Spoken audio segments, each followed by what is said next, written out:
Welcome to Ask Leo Answercast number 155.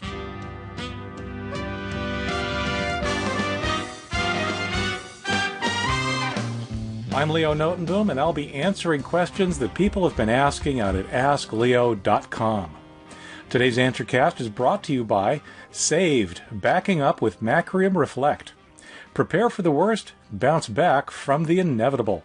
You probably know that I talk a lot about backing up on Ask Leo. As I say at the end of each and every Answercast, it really is the closest thing to a silver bullet.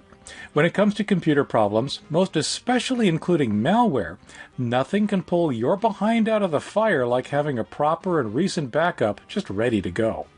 Macrium Reflect is my recommended go-to backup program. Saved, Backing Up with Macrium Reflect is my book that walks you through downloading it, installing it, setting up your backups, and making them automatic. And then walks you through testing those backups, restoring files, and restoring your entire Windows system if need be. But wait, as they say, there's more.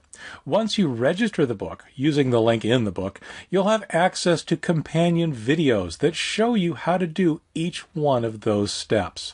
Regardless of how you buy it, registered owners also get access to digital copies in PDF, MOBI, and EPUB formats. Check out Saved, Backing Up with Macrium Reflect today. Go to askleo.com/macrium for more. Leo, I've received 2 emails from 2 different friends, both of which had the same link in them. Hotmail threw both of them into junk mail area, so I was suspicious and didn't click on the link and deleted them. But I was wondering, have they been hacked or have I? Should I warn them or start looking into my own vulnerability? You know, without looking at the actual message source, meaning the headers that you don't normally look at, it's nearly impossible to say. It could be you, but ultimately I don't think it's likely. It could be them. Or, believe it or not, it could be nothing at all. Remember that it's trivial to make email look like it's from someone that it's not. Nothing has to be hacked for that to happen. In fact, spammers have been doing that for years. So it's not at all uncommon to get email supposedly from someone who actually had nothing to do with it at all, and who has not been hacked. That, in and of itself, is so very common that getting spam from someone you know, well, it's pretty meaningless when it comes to understanding what might actually be happening. That you got the same kind of message from 2 friends is only slightly more interesting.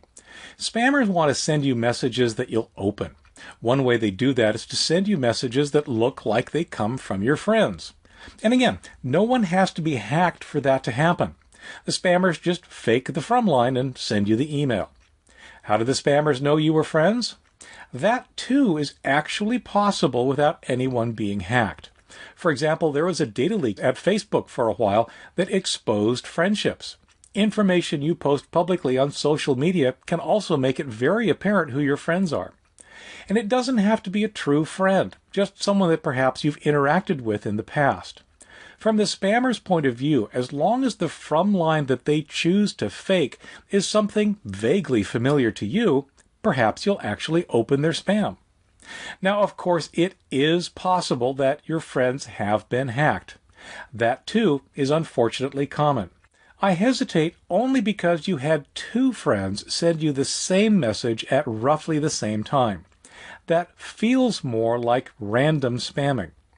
However, if both of your friends' accounts had been hacked, then yeah, the spammer could have found you in your friends' address books, and thus your friends' accounts could quite literally be sending you spam directly. Because, yep, it's possible that they've been hacked. It's actually unlikely, in my opinion, that you've been hacked. Normally, when an account is hacked, it sends spam. Hacking is rarely related to the spam an account gets after the hack. In fact, the most common symptom of a hack is simply that you can't log in because the hacker changed your password. However, there is a tiny chance, so why not be safe? Change your password. Check out my article, Email Hacked, 7 Things You Need to Do Now, to at least get some ideas of the recovery steps you might want to take. Even if your account hasn't been hacked, it does no harm to stay safe. If spyware is installed by malicious websites, or maybe even the government, is that spyware able to track internet information which had existed before the spyware was installed? Ultimately, it really depends on exactly what you mean by internet information. It's important to realize that malware can do anything it wants to on your machine and can access anything that is stored on your machine. That, in and of itself, exposes some historical information. But it might also be a foot in the door for more. There's a fair amount of historical information that's commonly stored on your machine. Your browser history is perhaps the most obvious example. And yes, malware can access anything on your machine, so it can access that. Other things might include perhaps the recent documents list in Windows or in specific applications, which might show what you've been working on for some period of time in the past. The recycle bin is another good example. In fact, the recycle folder in your email program is another potential source for information that could be accessed by spyware. More complex software could, I suppose, even look at things like your cookies or your browser cache and determine the sites that you've been visiting and perhaps some of what you had looked at while you were at those sites. All of this happened before the malware was installed. It's just reporting back the information that it finds on your machine. But there's an interesting scenario that I actually hadn't considered until I thought about your question. Malware can do anything, and thus it can record your keystrokes or however it is that you log into, say, your email program. Keyloggers is the common term, though they often now log much, much more than keystrokes.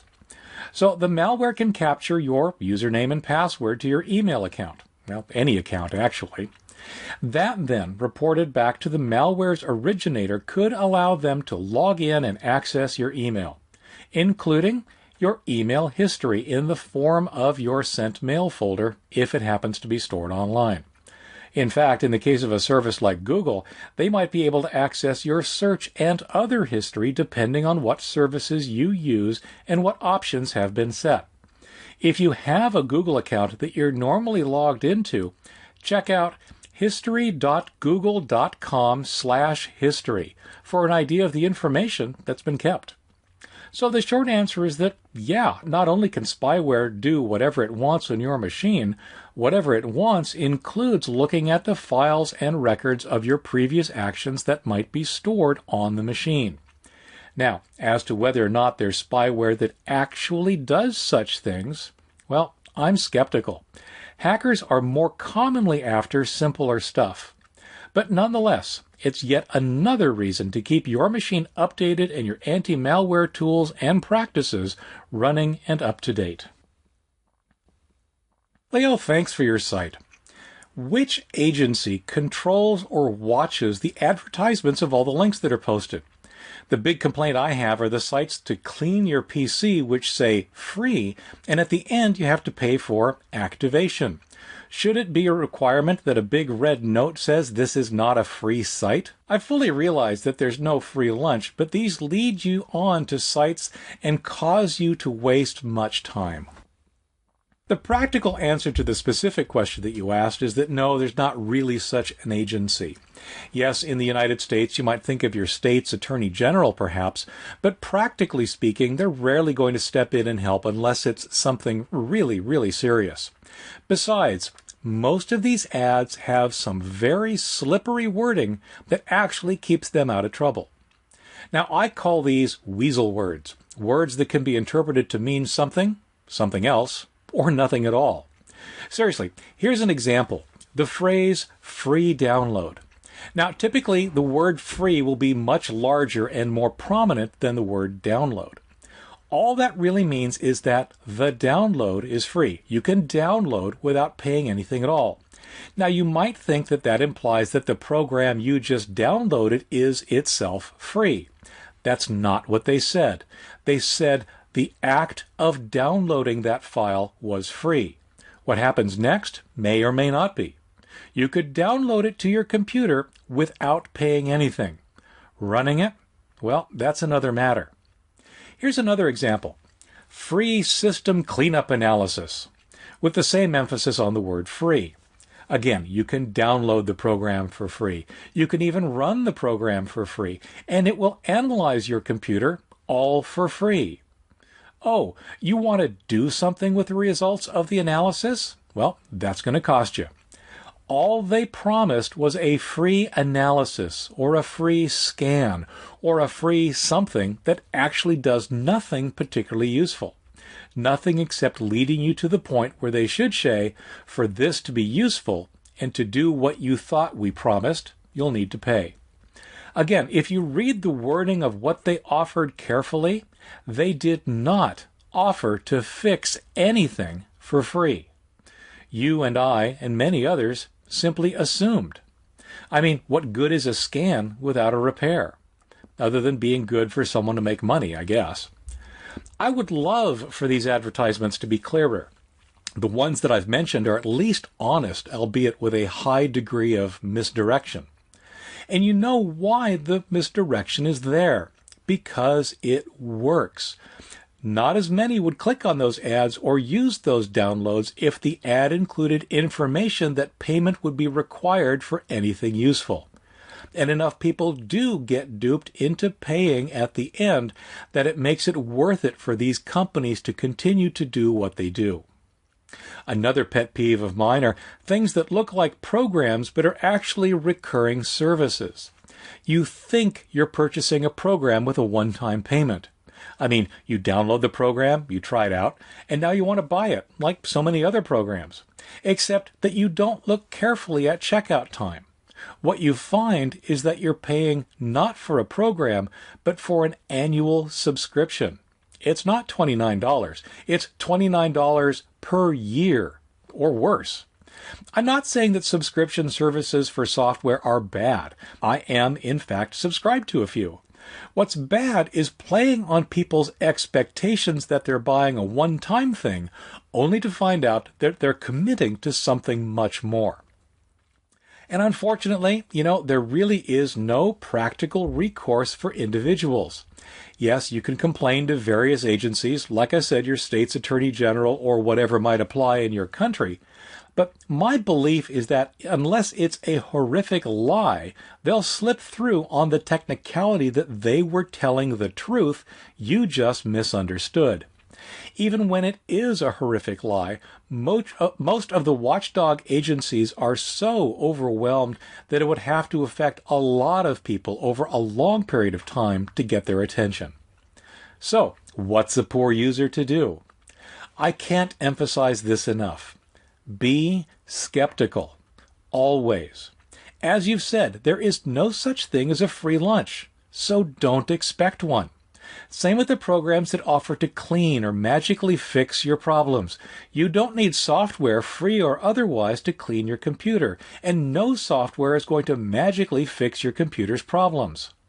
Another saying that's really good to remember, if it's too good to be true, then it's probably not true.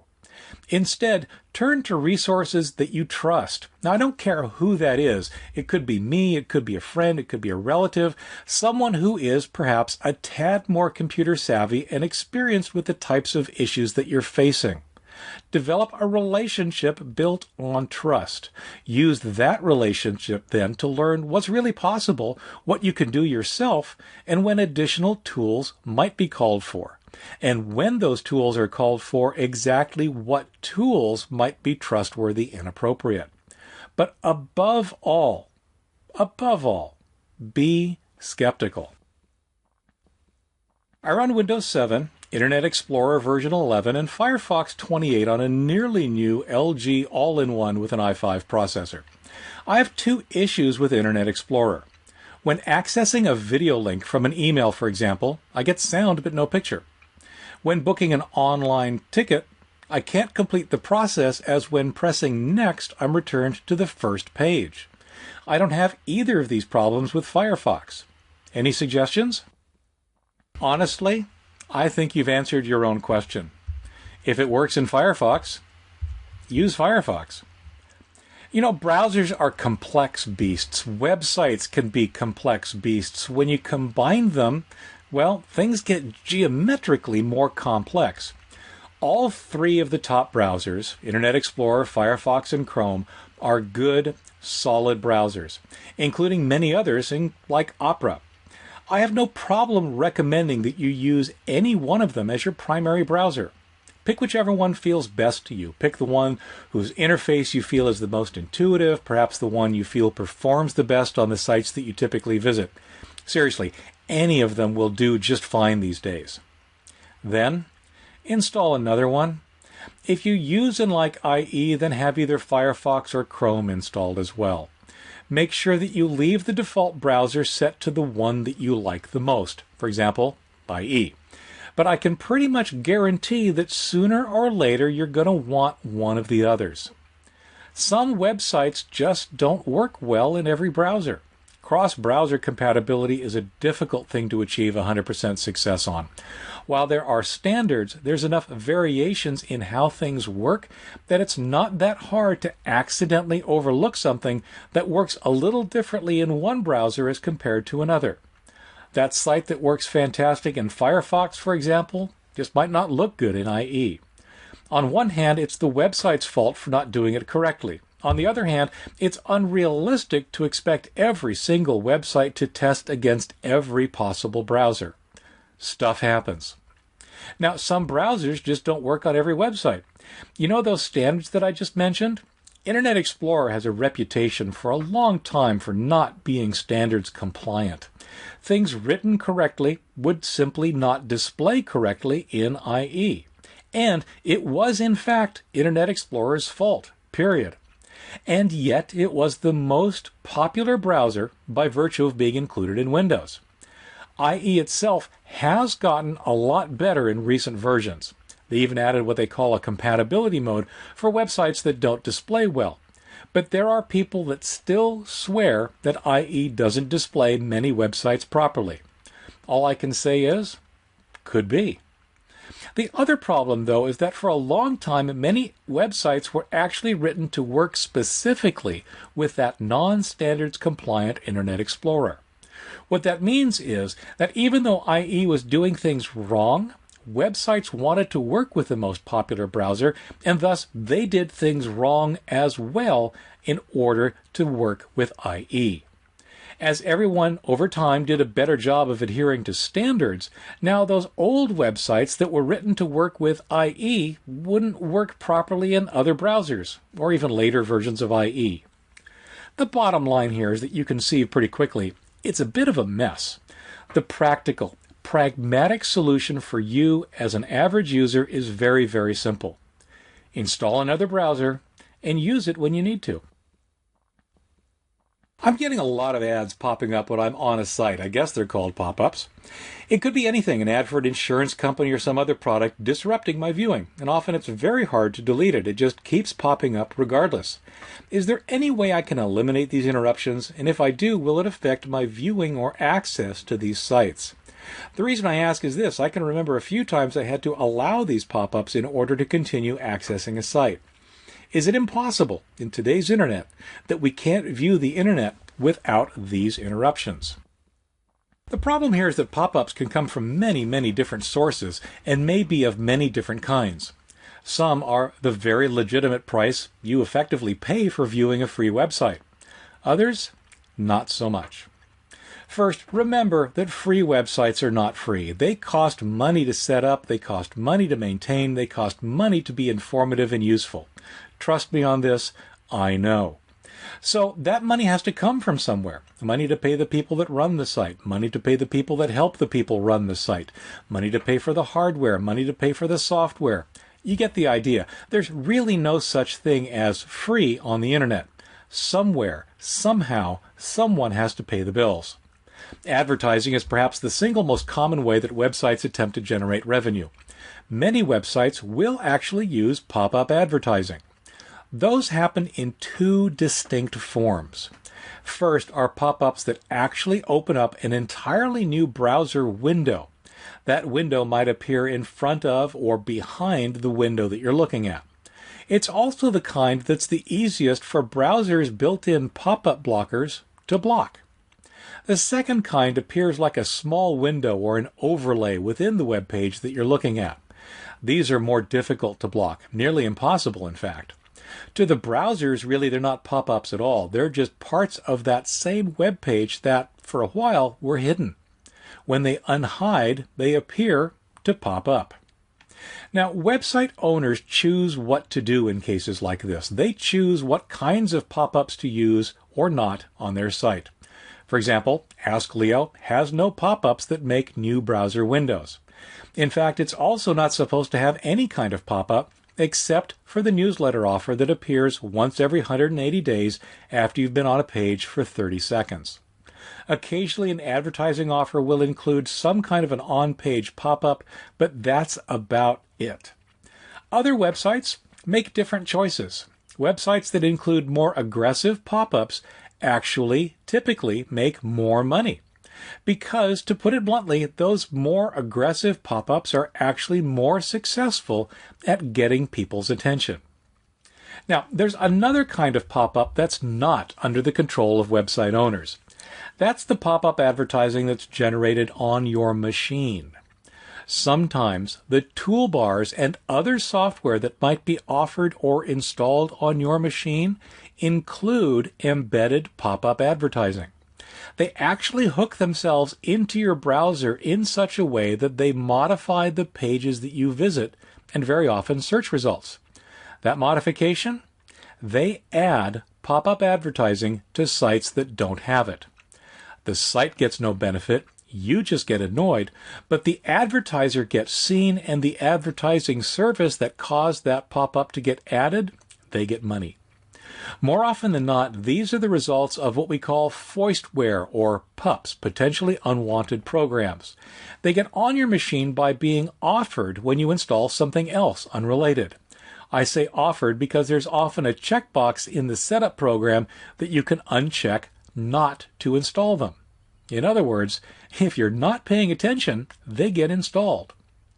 The upshot is that you need to be very careful what you install and watch for installing things that you don't really want by accident. Remove unwanted toolbars and other pups and foistware that you might very well see on your machine. If you do that, you'll probably see the number of pop-ups decrease dramatically on your internet travels.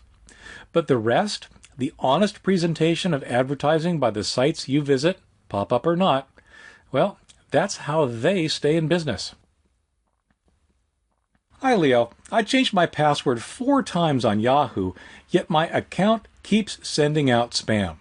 I've emailed Yahoo with the spammer's address. Where can I report someone who's stolen my contacts to email people? At least I have the address of just the last one who stole my account. What should I do? People are annoyed because I keep sending out spam 4 times in 1 month.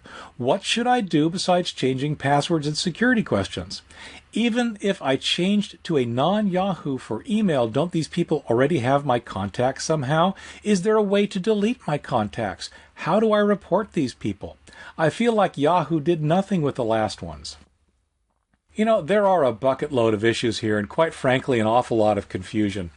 This can be a very frustrating situation, but what happens next, if anything, depends exactly on what's really going on.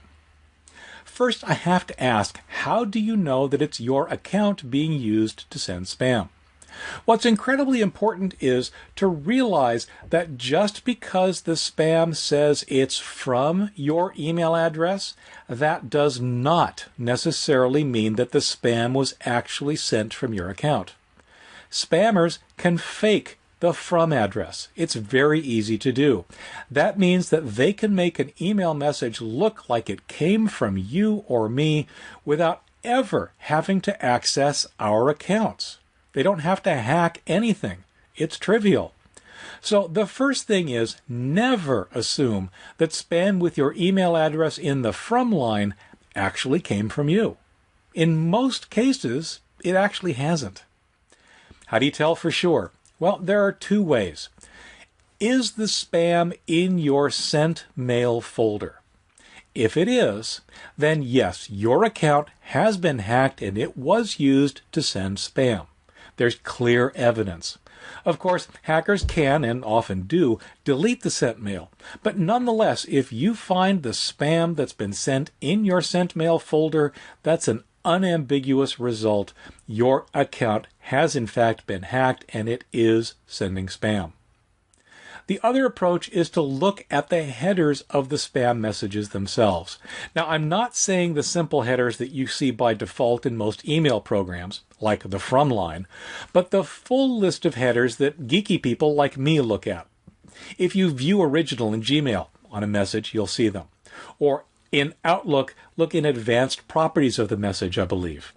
And of course, there are other ways on other mail services and programs to take a look at these full message headers. Someone knowledgeable about what to look for can look at those headers and determine if indeed the message came from your actual email account, or if it's just a spammer faking the from address. So, what do you do if they're not sending from your account, which honestly is what I think is going on? They're sending email that looks like it came from you, but your account was never involved. You can do absolutely nothing. It is completely out of your hands. Let your friends know that it's not you, it's not your account, and get on with your life. If your account was involved, well, then things get more interesting. You need to change everything in that account that could be used for password recovery. That means the passwords and the secret questions, like you mentioned, but it also means the associated mobile number or an alternate email address. You even need to check if the hacker added automatic forwarding or message processing rules that would still allow them into your account. You need to check it all. You probably need to change it all. As long as one tidbit remains that the hacker could use to regain access by faking lost password recovery, he will. Oh, and about the contacts thing. As long as you're certain that the contacts came from your online address book, and you're really, really certain about this, then it's possible that your account had been compromised at least once. The problem is that now the cat's out of the bag. All the hacker needed to do at that time was make a copy of your contacts, exporting the entire list perhaps. Then, no matter what you do with the account after that, he still has that list. He can still fake email to look like it comes from you and send it to that list. Once again, there's nothing that can be done about this either, other than making sure you completely recover your account and secure it properly. Once the hacker has your contact list, he has your contact list. You know by now that I do the Ask Leo Answercast every week. So if you've got a question or about your computer, the internet, or technology, head out to AskLeo.com to search for an answer or to ask your question. You might hear it answered here on a future Answercast. I also put out a newsletter every week. The Ask Leo newsletter includes answers and fixes and safety tips and opinions and even the occasional answer as to just why things are the way they are. Please back up. I plug this every week because it's so critically important. Nothing can save you from almost any disaster like a proper and recent backup. All of my answers are based on my own personal experience and should be used entirely at your own risk. I just don't know you, your abilities, or the specifics of your machine, and those kind of details can make all the difference in the world. The Ask Leo Answercast is a production of Ask Leo and is copyright 2014. Thanks for listening. I'm Leo Notenboom, and I'll be back soon with another Ask Leo Answercast.